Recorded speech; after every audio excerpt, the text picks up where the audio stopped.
pinakapasadong aktres sa telebisyon kay Barbie Forteza, Maria Clara Gillian Sagan.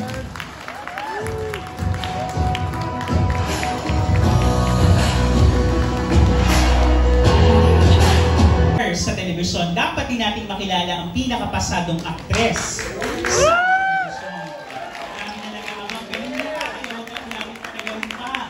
Upang ipahayag at magawad ng parangal, tinatawagan po natin si Pilipini Nina Igloso ng Human Resources Department Director ng National Teachers College at Ginoong Christopher Brian Concha, Pangulong Pangulo, Pamunuan ng Basar.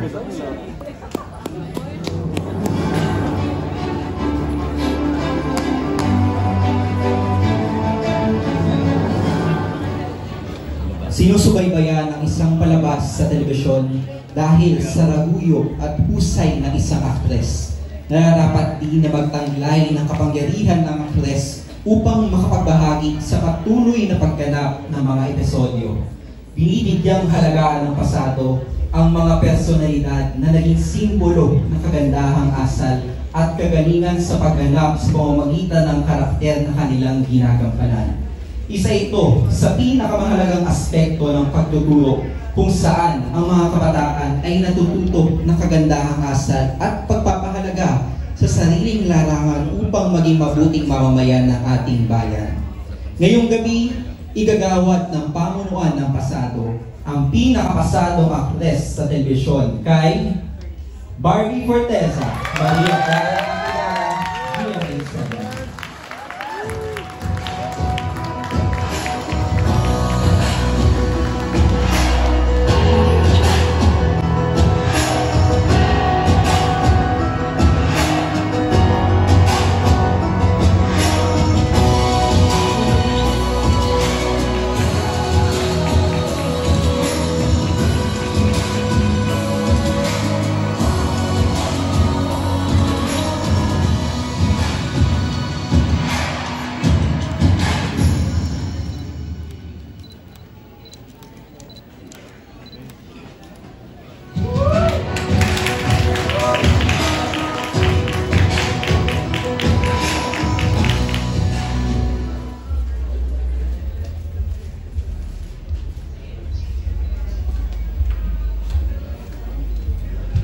Hello, magandang gabi po sa inyong lahat. Gusto ko pong magpasalamat sa GMA Network at sa aking Sparkle family sa walang sawang pagtitiwala at paniniwala sa akin. At ang Maria Clara at Ibarra po ay napaka-importanting proyekto para sa akin. Marami po akong natutunan sa show na ito. Sa aking pamilya, sa aking mama, sa aking daddy, sa aking ate, na walang sawang nagmamahal at sumusuporta sa akin sa lahat ng proyektong ginagawa ko at sa aking karera. Maraming salamat. At higit sa lahat po sa ating mga dalubguro na bumubuo ng Gawad Pasado.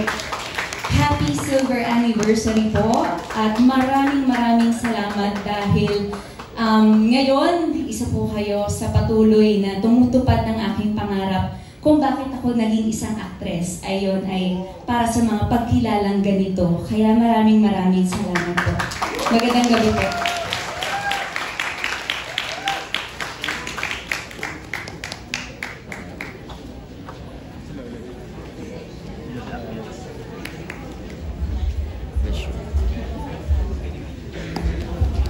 Kung may pinakapasadong aktor at aktres sa telebisyon, mayroon ding pinakapasadong programa sa